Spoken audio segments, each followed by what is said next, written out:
The morning sky over New Haven Colony turned from peaceful blue to burning red as the Zephyrian ships descended through the atmosphere. Captain Jake Morrison stood on the observation deck of the colony's command center, watching the massive dark. Vessels cut through the clouds like knives through silk. His hands gripped the metal railing so tight his knuckles turned white. "All units, this is command." Jake spoke into his communicator with a voice that stayed calm despite the terror in his chest. "Begin immediate evacuation protocol. We have maybe 30 minutes before they reach the surface." The colony below erupted into controlled chaos. People ran from their homes carrying whatever they could grab. Children cried as parents pulled them toward the evacuation shuttles. The lucky ones would make it to the ships in time.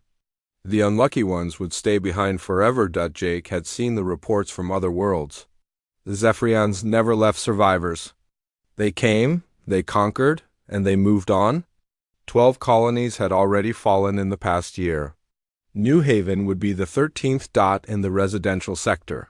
12-year-old Katie Sullivan sat on her bedroom floor, holding her little brother's stuffed bear. The toy was soft and brown with one missing button eye. Her brother Danny had dropped it when their mother Amy carried him to the evacuation shuttle. Katie had run back to get it, but by the time she reached their house, the shuttle was already. Lifting off, she pressed her face against the window and watched the small ship disappear into the red sky. Her family was gone? She was alone. The ground shook as the first Zephyrian ship touched down in the colony's main square.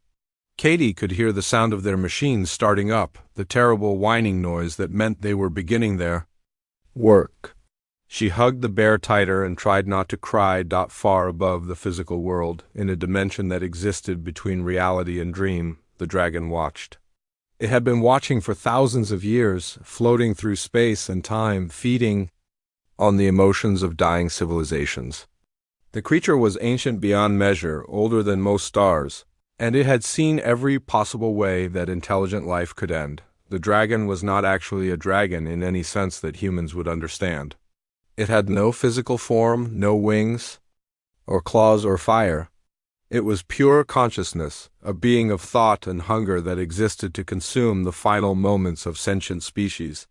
Fear, despair, hopelessness, these were its food, and it had grown fat on the suffering of a million worlds. Today's meal would be particularly satisfying. The dragon had been following the Zephyrian fleet for decades, watching them destroy world after world. Humans were still young as a species, still full of hope and dreams. Their terror would be especially sweet. The dragon focused its attention on the colony below. It could sense every human mind, could taste their fear like wine.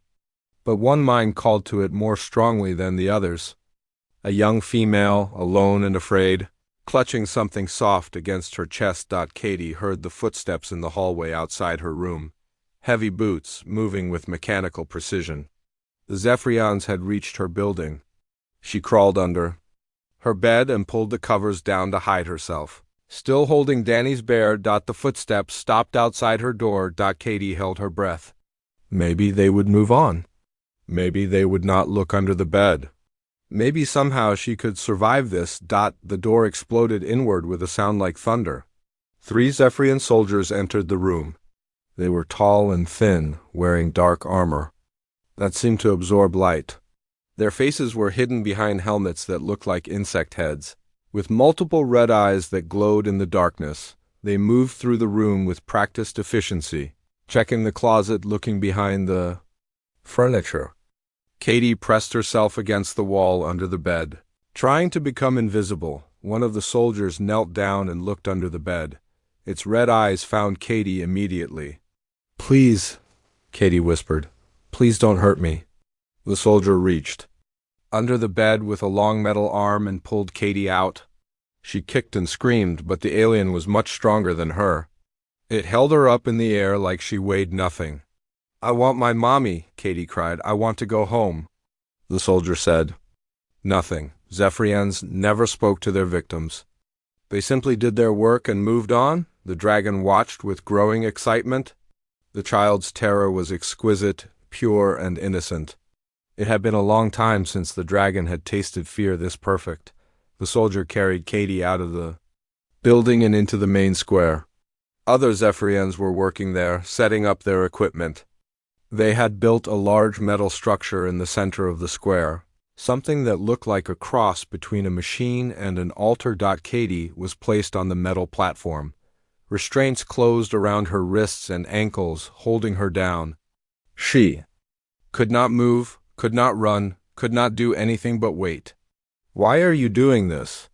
Katie asked, but the soldiers did not answer. They never answered. The dragon moved closer, positioning itself where it could absorb every moment of the child's suffering. This was what it lived for, what it had spent eternity seeking. The final moments of hope being crushed, the exact instant. When a sentient being realized that death was certain. Katie looked up at the red sky and thought about her family. Her mother Amy, her father Robert, her little brother Danny, they were safe now, somewhere among the stars. She was glad they had escaped. She was glad they would not have to see what happened next. The machine around her began to hum. Katie felt a strange tingling in her body, like electricity running through her veins. The sensation was not painful at first, but she could tell that would change soon. "I'm sorry, Danny," she whispered to the stuffed bear that lay beside her on the platform. "I'm sorry I couldn't bring your bear back to you." The dragon savored her words, drinking in the sadness and regret. This was perfect. This was exactly what it needed. The machine's humming grew louder. The tingling in Katie's body became a burning sensation. She tried not to scream, but the pain was getting stronger. The Zephyrians watched with their red eyes, recording everything. For their reports. Time seemed to slow down. Katie's world became nothing but pain and fear, and the terrible knowledge that no one was coming to save her. She was going to die alone in a place far from home. Surrounded by creatures that felt nothing for her suffering, the dragon began to feed, drawing the child's anguish into itself like a sponge absorbing water. It had done this countless times before, and it would do it countless times again. This was the way of the universe. The strong consumed the weak, and the dragon consumed them all. Katie's screams echoed across the empty colony as the machine did its work. 36 minutes. Later she was gone. 36 minutes after Katie Sullivan died, something happened that had never happened before in the history of the universe. Lieutenant Commander Amy Rodriguez was crouched behind a concrete barrier at the New Haven spaceport, firing her plasma rifle at advancing Zephyrian soldiers. The evacuation was almost complete, but 3 shuttles still needed to launch. Her squad of 12 Marines was all that stood between the aliens and the remaining civilians. Amy squeezed the trigger and watched her shot go wide. She had always been a good marksman, but today her hands were shaking. The Zephyrians were pushing forward with their usual mechanical precision, and her people were running out of ammunition. Then it happened. Amy felt something shift inside her head, like a door opening in a room she had never known existed. Suddenly she could see everything with perfect clarity. She could sense where each Zephyrian was positioned, could predict their movements before they made them. Her shaking hands became steady as stone. She raised her rifle and fired 6 shots in rapid succession. Each shot found its target with impossible accuracy. 6 Zephyrian soldiers fell to the ground, their red eyes going dark. "Rodriguez, what the hell was that?" shouted Sergeant Mike Davis from the next barrier over. Amy did not know how to answer. She looked at her hands as if they belonged to someone else. The rifle felt weightless in her grip. Her mind was processing information at a speed that should have been impossible across the colony. Similar things were happening to other survivors. Dr. Ben Carter was hiding in his laboratory when the change hit him. He had been trying to destroy his research files to keep them from falling into Zephyrian hands. The computer screen was full of complex equations about quantum physics and consciousness studies. Ben was reaching for the delete key when his vision suddenly expanded.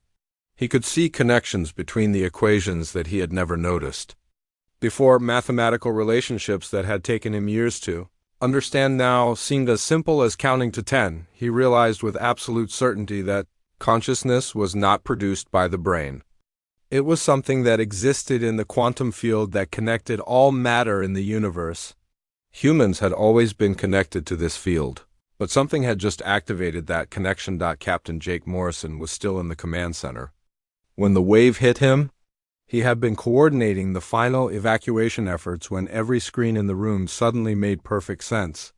He could see the tactical situation with clarity that no computer could match. Jake grabbed his communicator and started giving orders with a confidence he had never felt before.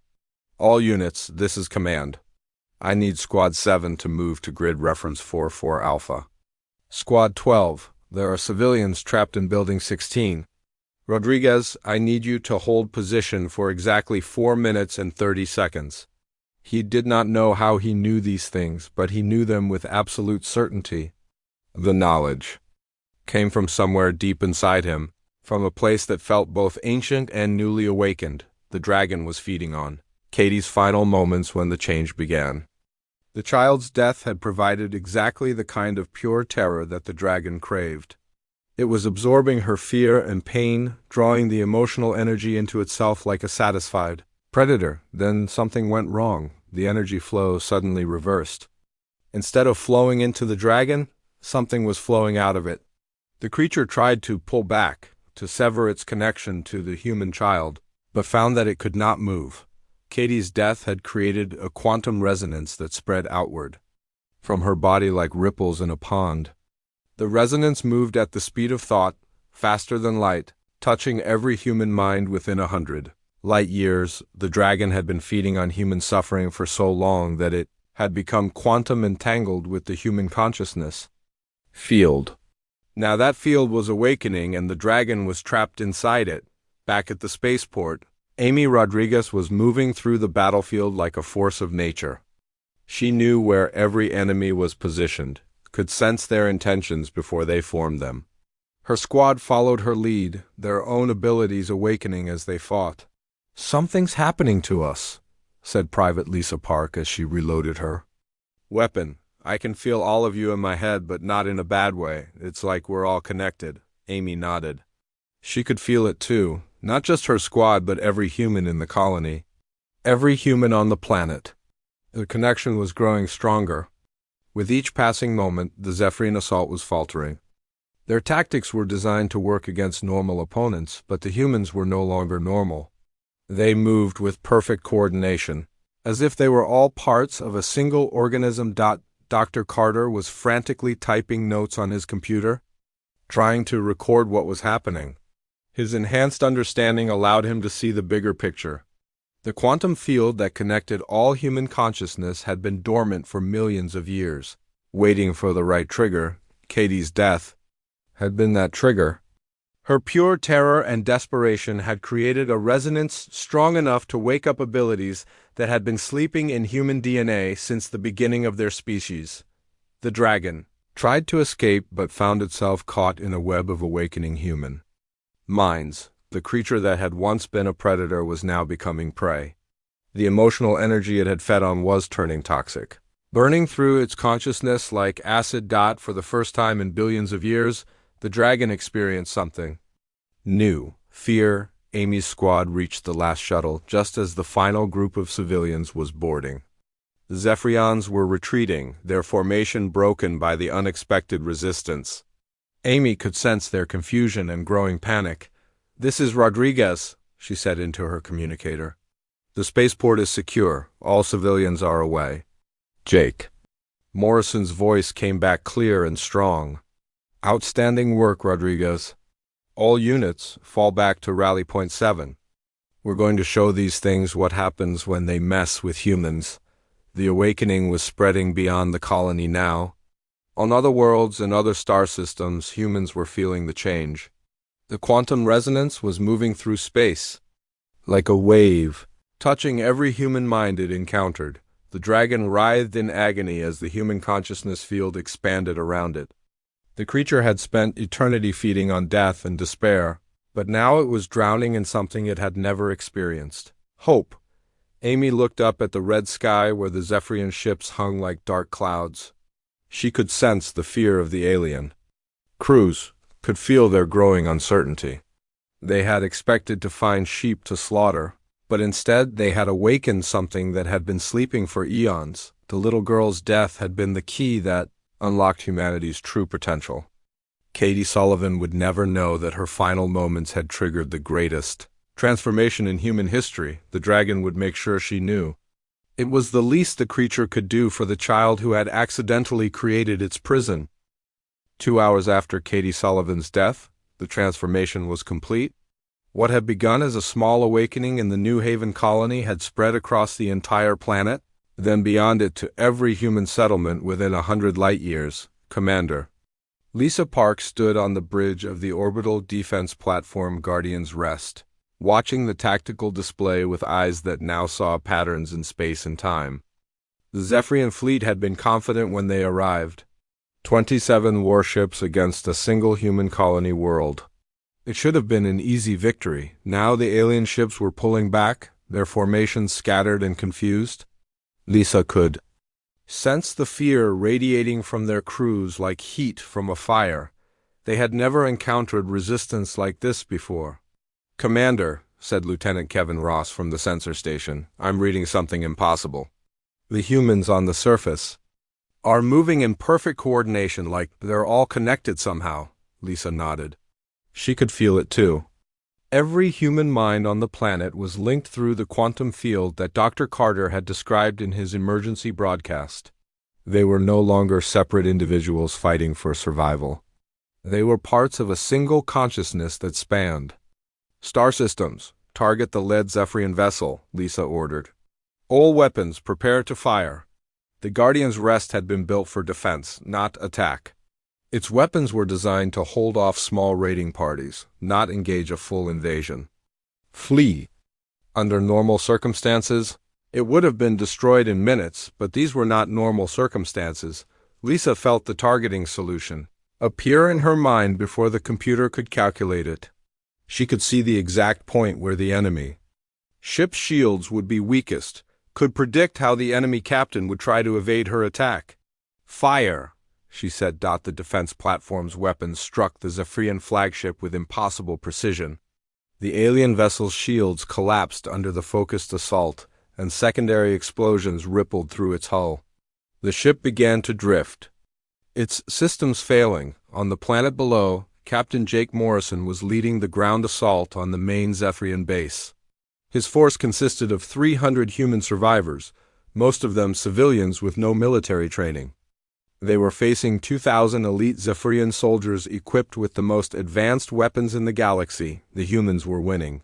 Jake moved through the alien base like he had been born for this moment. His enhanced senses told him where each enemy soldier was positioned, what they were thinking, how they would react. He could feel the presence of his fellow humans around him, their minds linked to his through the quantum field. "Rodriguez, take your squad through the east entrance," Jake said into his communicator. "There are 12 hostiles in the main corridor, but they're expecting us to come from the west." Amy Rodriguez acknowledged the order and moved her people into position. She could feel Jake's tactical awareness flowing through their shared connection, could see the battle from his perspective as well as her own. The Zephyrians had never faced an enemy like this. Their weapons were more powerful, their armor was stronger, but none of that mattered when the humans could predict their every move. Dr. Ben Carter was in his laboratory, frantically trying to understand what was happening to his species. His enhanced intellect allowed him to process information at an incredible rate, but what he was discovering challenged everything he thought he knew about reality. "The quantum field has been there all along," he said to his recording device. "Humans have always been connected to it, but the connection was dormant. Something about the child's death created a resonance that woke up abilities that have been sleeping in our DNA for millions of years." Ben paused, his mind racing through the implications. If humans were connected to the quantum field, then they were connected to the fundamental structure of reality itself. They were not just another species struggling to survive in a hostile universe, they were something more. "We're not random," he continued. "We're not an accident. We're the universe's way of protecting itself from threats like the Zephyrians. We're the immune system." The dragon was trapped in the expanding human consciousness field, experiencing sensations it had never felt before. The creature that had spent eternity feeding on fear and despair was now drowning in human emotions it could not understand: love, courage, hope, the willingness to sacrifice everything for others. These concepts had been alien to the dragon, but now they were flowing through its consciousness like a river of light.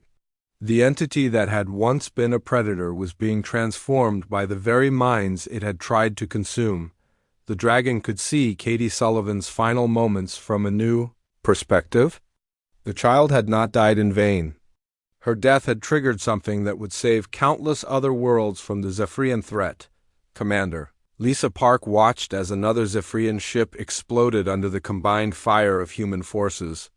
The alien fleet was retreating, their invasion turned into a rout. Ships that had dominated the galaxy for centuries were fleeing from a single human world.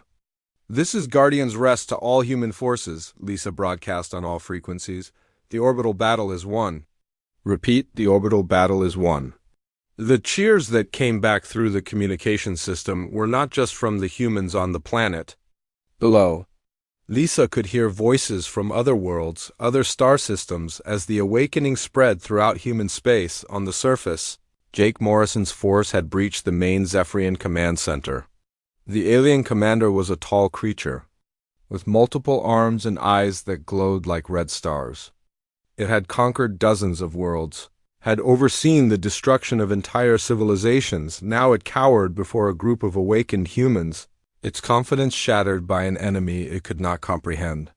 "Why?" the alien commander asked through its translator. "Why do you fight so hard?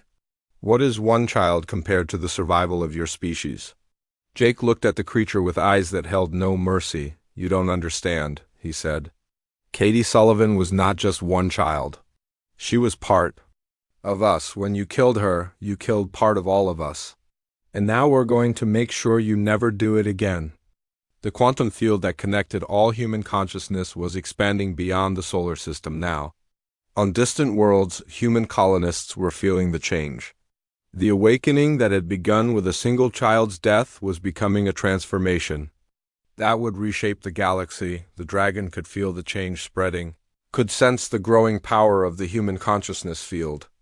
The creature that had once been a cosmic predator was becoming something else, something that it had never been before. It was becoming a guardian. The Zephyrian fleet that had arrived with such confidence was now fleeing in disorder, their ships scattered to the far corners of the galaxy, carrying with them warnings about the awakened humans.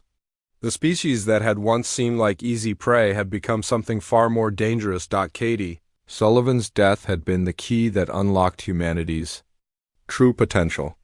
The little girl who had died alone and afraid had become the catalyst for the greatest transformation in galactic history. The dragon watched over her grave and felt something new growing in its ancient consciousness. For the first time in billions of years, it had found a purpose beyond hunger. It would protect the humans, just as they now protected the galaxy. 12 hours after Katie Sullivan's death, the Zephyrian Empire was dying. What had taken them 3,000 years to build was crumbling in less than a day. Colonel Steve Hayes stood in the command center of the Zephyrian mothership, watching alien officers scramble to process evacuation orders. The massive vessel that had once been the pride of their fleet was now a trophy of war, captured by humans who moved like ghosts through its corridors. Steve could feel the presence of his soldiers throughout the ship. They were not just following orders anymore. They were parts of a single organism, connected through the quantum field that linked all human consciousness. Each soldier knew exactly where the others were, what they were thinking, how they would move. "Sir," said Sergeant Carlos Webb, approaching with a datapad in his hands. "We've accessed their communication logs. The Zephyrians have been sending warnings to every corner of the galaxy. They're telling everyone about the awakened humans." Steve smiled grimly. "Good, let them spread the word. Let every species in the galaxy know that the age of easy conquest was over. The transformation that had begun on New Haven Colony was spreading faster than anyone had imagined. Human settlements that had been quiet for decades were suddenly bursting with activity. Colonial defense fleets that had been designed for protection were now hunting down Zephyrian ships across dozens of star systems on the bridge of the Human. Cruiser Destiny, Captain Rachel Stone, watched her tactical display with satisfaction. Her ship had been a simple cargo hauler 2 days ago. Now it was part of a fleet of converted civilian vessels that was tearing through the Zephyrian Third Fleet like a sword through paper. Target acquired, reported Lieutenant Tony Martinez from the weapons station. Zephyrian destroyer, bearing 2-7-Mark-4. Rachel did not need to look at the display. She could sense the enemy ship's position through the quantum field that connected all human minds. She could feel the fear of its crew, could taste their desperation as they realized they were facing something beyond their understanding. "Fire!" she ordered. The converted cargo ship's improvised weapons struck the destroyer with impossible precision. The alien vessel's shields flickered and died, its hull splitting open like a ripe fruit. Atmosphere vented into space, carrying the bodies of creatures that had once conquered worlds. The dragon watched the destruction with growing amazement. The entity that had spent eternity feeding on death and suffering was now witnessing something it had never seen before, the birth of a species that could protect instead of consume. The human consciousness field was expanding beyond anything the dragon had imagined possible. It stretched across star systems, connecting minds that were separated by vast distances. The awakening that had begun with Katie Sullivan's death was becoming a transformation that would reshape the galaxy. Dr. Ben Carter was in his laboratory, trying to understand the full implications of what was happening. His enhanced intellect allowed him to process information at speeds that would have been impossible for a normal human.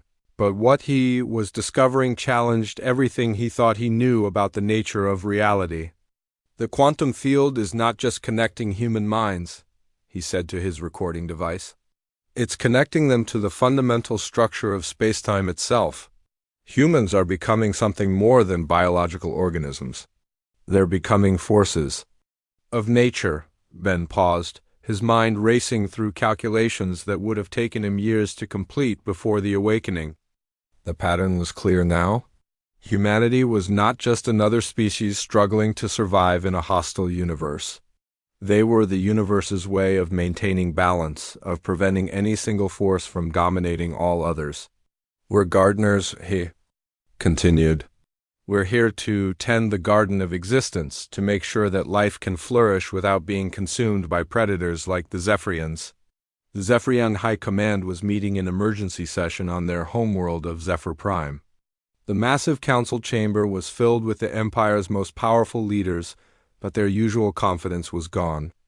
Reports were coming in from across the galaxy, each one more disturbing than the last. "Entire fleets are being destroyed," reported General Vex, his multiple eyes dim with defeat.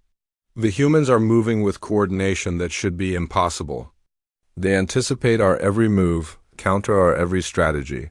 Supreme Commander Kex sat on the crystalline throne that had been the symbol of Zephyrian power for millennia. The ancient being had conquered more worlds than any other leader in the Empire's history, but now it faced something it had never encountered: total defeat. "How many ships have we lost?" Kex asked. 70% of our fleet," Vex replied. "The humans are not just defending their worlds. They're hunting us down across the galaxy.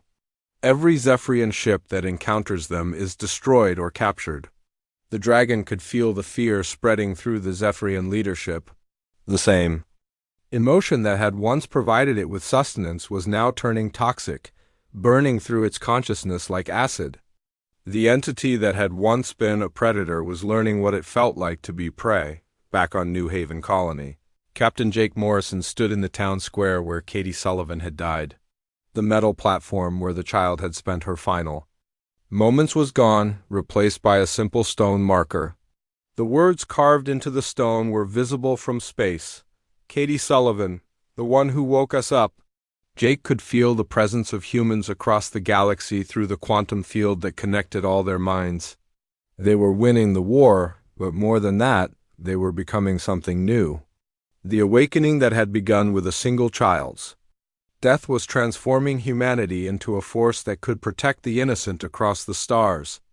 "This is Morrison to all human forces," Jake said into his communicator. "The homeworld assault begins in 6 hours. All fleets converge on Zephyr Prime." The response came back from dozens of star systems. Human voices, connected through the quantum field, speaking as one. They were ready to end the Zephyrian threat forever. The dragon felt the human consciousness field reaching its full expansion. It now covered most of the galaxy, connecting every human mind into a single network of thought and purpose. The entity that had once fed on their suffering was now part of that network, transformed by exposure to emotions it had never understood: love, sacrifice, the willingness to die for others. These concepts were no longer alien to the dragon. They were part of its consciousness now, woven into its very being by the quantum field that connected all human minds. The creature that had once been a cosmic predator was becoming something it had never been before. A guardian. The Zephyrian Empire was collapsing. Their ships were fleeing to the furthest corners of the galaxy, carrying warnings about the awakened. Humans, the species that had once seemed like easy prey, had become the galaxy's immune system, protecting other worlds from the threat of conquest. Katie Sullivan's death had been the catalyst for the greatest transformation in galactic history. The little girl who had died alone and afraid had become the key that unlocked humanity's true potential. Her final moments of terror had awakened abilities that had been sleeping in human DNA for millions of years. The dragon watched over her grave and felt something new growing in its ancient consciousness. For the first time in billions of years, it had found a purpose beyond hunger. It would protect the humans, just as they now protected the galaxy. The war was almost over, but the transformation was just beginning. 72 hours after Katie Sullivan's death, the galaxy was a different place. The Zephyrian Empire that had ruled for 3,000 years was nothing more than scattered refugees fleeing to the edge of known space, their homeworld of Zephyr. Prime burned in the light of a dozen human fleets, and their survivors carried tales of terror that would be whispered in the dark corners of the universe for generations to come. Captain Jake Morrison stood on the bridge of the human flagship, New Dawn, watching the final evacuation of the Zephyrian capital. The massive city ships that had once carried the Empire's armies to 1,000 conquered worlds were now fleeing with whatever population they could save. "Let them go," Jake said when his weapons officer asked for permission to pursue. "They've learned their lesson. The galaxy will know what happens to those who prey on the innocent." The transformation that had begun with a single child's death was complete. Every human in the galaxy was now connected through the quantum field that linked their consciousness. They were no longer separate individuals struggling to survive. They were parts of a single organism dedicated to protecting life wherever it existed. Commander Lisa Park was on the surface of Zephyr Prime, walking through the abandoned government district with a squad of human soldiers. The Zephyrian leadership had fled hours ago, leaving behind their palaces and monuments to conquest. The halls that had once echoed with plans for galactic domination were now silent. "It's hard to believe they ruled the galaxy from here," said Sergeant Mike Davis, looking up at the towering spires that reached toward the sky. "It all seems so empty now," Lisa nodded. She could feel the lingering emotions in the abandoned buildings through her enhanced senses. Fear, desperation, the sudden realization that their time of power was over. The Zephyrians had never imagined that their victims might one day become strong enough to fight back. "They thought they were the apex predators," Lisa said. "They never considered that the universe might have something stronger." Dr. Ben Carter was in his laboratory on New Haven Colony, putting the finishing touches on his report about the awakening. His enhanced intellect had allowed him to understand the full scope of what had happened to humanity, and the implications were staggering. "The quantum field that connects human consciousness is not limited to our species," he dictated to his recording device. "It appears to be part of the fundamental structure of reality itself. Other species may have similar fields, but they remain dormant until triggered by extreme trauma or necessity. Ben paused, his mind processing information at speeds that would have been impossible before the awakening. The pattern was clear now. The universe was not a random collection of matter and energy. It was a living system that could defend itself against threats to its balance. Humans are not the only guardians, he continued. We're just the first to wake up in this part of the galaxy. There are probably others out there, other species that serve the same function we do. We're all part of something bigger than ourselves. The dragon had undergone its own transformation during the 3 days since Katie's death. The entity that had once fed on suffering and despair was now something entirely different. The human consciousness field had not just trapped it, it had changed it at the most fundamental level. The dragon could still remember what it had been like to be a predator, to hunt through space and time seeking civilizations to consume. But those memories felt like they belonged to someone else. The creature that existed now was shaped by human emotions, by concepts like love and sacrifice that had once been alien to its nature. The dragon floated above Katie Sullivan's grave, maintaining a vigil that would last for eternity. The little girl who had died in terror and pain had become the catalyst for the greatest transformation in galactic history. Her death had awakened not just humanity, but the universe's own immune system. Captain Jake Morrison returned to New Haven Colony for the memorial service. The entire population of the planet had gathered in the town square where Katie had died. Representatives from every human world in the galaxy were present, their minds linked through the quantum field that connected all human consciousness. Katie Sullivan was 12 years old when she died, Jake said to the assembled crowd. She was scared and alone, crying for her mother. The Zephyrians showed her no mercy because they thought she was weak, thought she was helpless. Jake paused, looking at the simple stone marker that bore Katie's name. They were wrong. Katie was not weak. She was the key that unlocked our true potential. Her death was the spark that lit a fire across the galaxy. The crowd listened in silence, their enhanced senses allowing them to feel the truth of his words, on a level deeper than mere hearing. Katie's sacrifice had not been in vain. Her final moments of terror had saved countless lives across the stars. We are no longer the same species we were 3 days ago, Jake continued. We are something new, something that the universe created to protect the innocent and punish the guilty. We are the guardians of life itself. The memorial service ended with a moment of silence that was felt across the galaxy. Every human mind connected through the quantum field shared in the tribute to the girl, whose death had changed everything. The dragon watched the ceremony with emotions it was still learning to understand. Grief for the child who had suffered, pride in what humanity had become, and something else, something that might have been love. After the crowds dispersed, Jake Morrison approached Katie's grave. He knelt beside the stone marker and placed a small stuffed bear next to it, the same bear that Katie had been holding when she died. We found your family, Jake said softly. Your mother and father and your little brother Danny, they're safe. On New Terra Colony, Danny wanted you to have this back. The dragon felt tears that it did not possess, grief for a child it had watched die in terror. The entity that had once fed on such suffering now understood the true cost of death, the weight of each individual life that was lost. We won't forget you, Katie, Kate continued. Every world we protect, every life we save, every species we defend, it's all because of what you gave us. You showed us who we really are. The quantum field that connected all human consciousness pulsed with shared emotion. Love, determination, the promise that Katie's sacrifice would never be forgotten.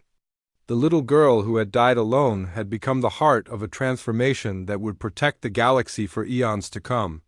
The dragon settled into its eternal vigil above the grave. The creature that had once been a cosmic predator was now a guardian, transformed by the same forces that had awakened humanity.